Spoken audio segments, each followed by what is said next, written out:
Okay, so here is a quick topic I wanted to cover from a conversation with a client on a coaching call earlier today.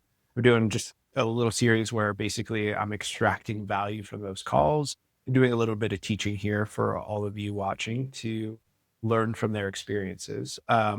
First and foremost, her question was, Kevin, how do I tell the difference between a migraine and a neuroplastic migraine or neuroplastic migraine like symptoms? And it's a really technical, complicated question, but so important, so wise to ask that. Ultimately, her motive was so that she knew if and when to take a triptan or an abortive medication for a migraine. And obviously, knowing the side effects of specifically triptans and how if you take them too late or you take them at all when not necessary, they can cause rebound or medication overuse headache and something called central sensitization, where your nervous system gets more sensitive. Yes, it helps in the moment, possibly for you to make your symptoms better. But in the long run, it's making your nervous system more sensitive, which means you're going to get more migraines down the road because of that, most likely. So, important point number one, this is something that I was not even taught in pharmacy school. Crazy enough about medications, because it's probably one of the most important things when it comes to an abortive, but it is to take the medication as soon as possible in the migraine cascade. This means waiting 4 hours to see if the pain's going to subside before you take it is not a smart move. That's how you get more central sensitization, a less effective drug, and more side effects. So take it as early as possible, specifically in the prodrome phase is the best time to do it before the pain even shows up. But this client, Anne, in this situation, she wanted to be safe and not take it if she didn't need it. Hence, if it was a neuroplastic symptoms instead of an actual migraine, don't want to take it to get those negative consequences without any of the benefits. And so it was a really wise question. And it really came down to, hey, was my prodrome actually migraine prodrome, or was it just actually neuroplastic? The first thing to cover is ultimately, from a pharmacist perspective, take the medication as soon as possible if you are very confident, 100% sure that it is a migraine attack that you're experiencing. Now, what's important to cover and understand when it comes to migraines and also like neuroplastic symptoms or pain or even vestibular neuroplastic symptoms is understanding the four phases of a migraine attack. And so the first phase of a migraine attack is the prodrome phase. This is where you aren't getting pain yet. And this phase actually lasts at least a couple hours up to 1 to 2 days long before the migraine attack itself shows up. These can be, there is a huge long list, but it could be things like fatigue, yawning, it could be sneezing or even sensitive nasal or sinus nerves. So if you feel like air is almost really sensitive and like your nose is hypersensitive, or even like your teeth or your extra cold sensitive, those could be signs of a prodrome. Having food cravings, having mood swings as well, are very common prodrome symptoms that can last for a couple days. This can be challenging to know, is this a prodrome or not? So in Anne's situation, she was yawning, but it was 11 p.m. past her bedtime, so probably not a prodrome. Neck pain, neck tension as well is a common prodrome. About 83% of people that have migraine get neck pain as a prodrome. It's not that there's something wrong with your neck. It's just the migraine nervous system cascade that causes this neck pain or tension right here. But that is a very common neuroplastic symptom for her because she's had so many attacks. Her nervous system has learned this neck tension and neck pain anytime that there's anything off or wrong. And so it really comes down to how fast did these symptoms come on for her and or for you. Typically, if your prodrome symptoms come out of nowhere, unexpected, a little more likely it's actually a migraine attack. Whereas if you have a very known or predictable cause of one of your prodrome symptoms and or that prodrome symptom came on very quickly within minutes of its you could call it trigger or a root cause, that's more likely neuroplastic because a migraine cascade takes time to build up. I like using the analogy that a migraine attack in the 4 phases is almost like a storm. And prodrome is when you start to see the darker clouds just slowly rolling in and building up. Storms don't just come in like that, in a matter of minutes. The storm takes time. And so if that storm shows up out of nowhere very quickly, very likely this is your nervous system following a conditioned response or one of those neuronal paths or neuronal connections where it's just learned this over so many repetitions that it's repeating something when there's actually nothing wrong. And so if it shows up fast, think about that storm. That's not normal. That's neuroplastic. So that really covers the prodrome symptoms. If you want, you can absolutely just, Google and look up a full list, but it's like pretty much anything can be a prodrome symptom, which makes it challenging indeed to know. But I like to really look at how long did it last? How fast did it show up is a better indicator for me right off the bat to know, is this neuroplastic or is this a migraine attack? And that will help give you a little more guidance on if I should take a medication or not, or an abortive medication for that. And again, I can't believe I was never taught this in pharmacy school. And I check with my wife, pharmacist as well. She doesn't remember learning this either. Take that abortive as soon as possible, if and only if it's a migraine attack. If it's neuroplastic, you're just going to be causing probably a migraine down the road and some rebound or overuse headache issues from that and oversensitive nervous system. Stepping into the second phase, just to cover all 4. The second phase is the aura phase. Not everyone with migraine experiences the aura phase, but it lasts about 30 to 60 minutes. Most commonly, those visual auras or skews that you'll see in your vision as well, or maybe your vision goes out altogether. But that's going to be the second thing.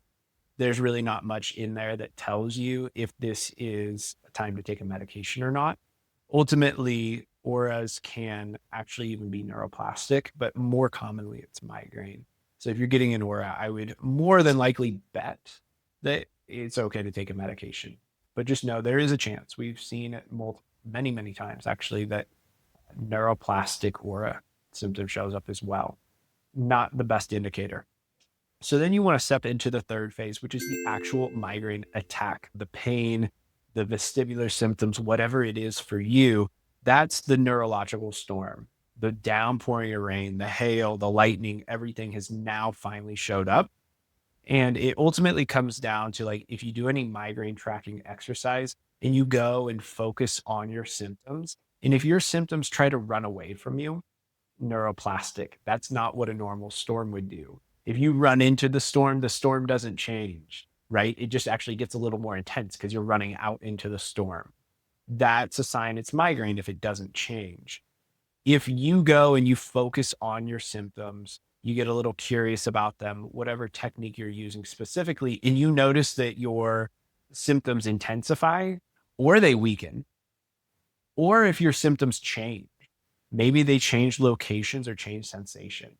Sometimes you might have stabbing in your eye and it moves to more of a pulsing or throbbing sensation, or maybe it moves from one side to the other, or maybe just outside of your head in different parts of your body, or maybe it changes texture or temperature. I know that might sound odd, but maybe it goes from hot to cold, or maybe it ultimately, that's the big indicator right there.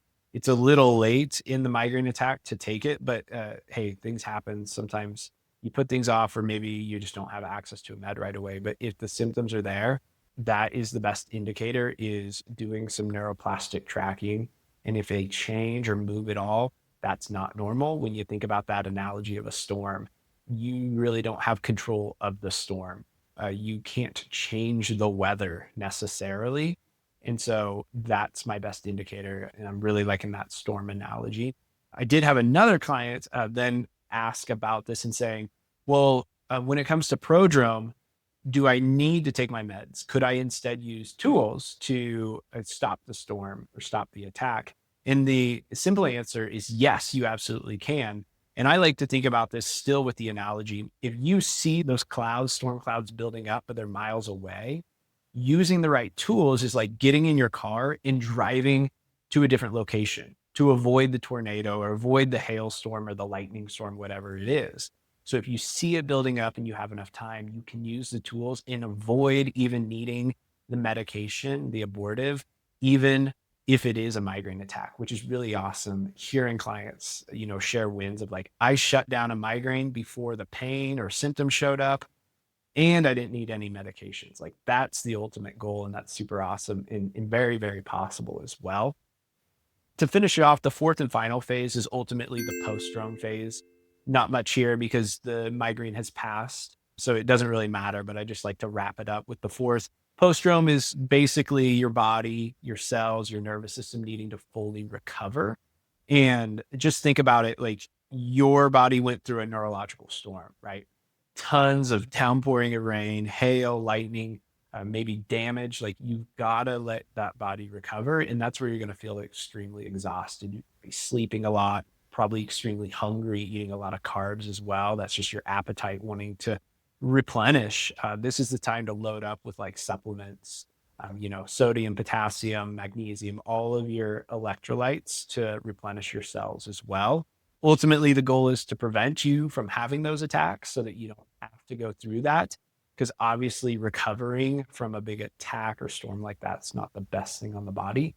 But just know that that is a very common, normal thing after a real, true migraine attack.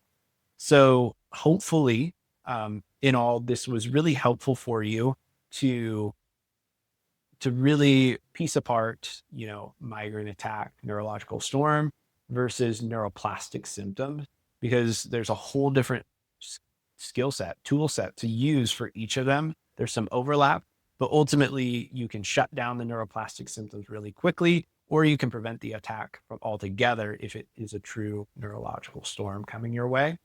If you found this helpful, I am working on doing more and more of these educations. So please, wherever it's at, I don't know, below on the video, subscribe, like this video so it gets shared with other people that are suffering that might not have really been taught, because it is sad, but how many clients that are medical professionals, like doctors, nurses, pharmacists that come to us, I lived it myself, and they just say like, how was I never taught this in school? How did my doctors never teach me this? How does, no one know about this? So please like this to share, to feed the algorithm and share it with other people that would benefit, and subscribe for yourself because we got more videos, lots of education, helpful things coming your way. And if you don't know who I am, I'm Kevin Wissman. I have a doctorate of pharmacy, but I also have like a degree in psychology. So what I do here is I suffered with migraines for 22 years, and daily headaches for the last 5. And I tried everything, not just the meds, but like all the physical, the chiropractors for cervical, the ice caps, everything that you could think of. Like I would love to hear what you've tried that I haven't, because there's very few things. I've tried it all and I'm in remission. I basically got to the root of not the pain in the symptoms, but what was causing the symptoms. And so we focus a lot on the nervous system and how we can heal or reset and rewire the nervous system so that one, we can start feeling better, and then rewire it so it stays that way.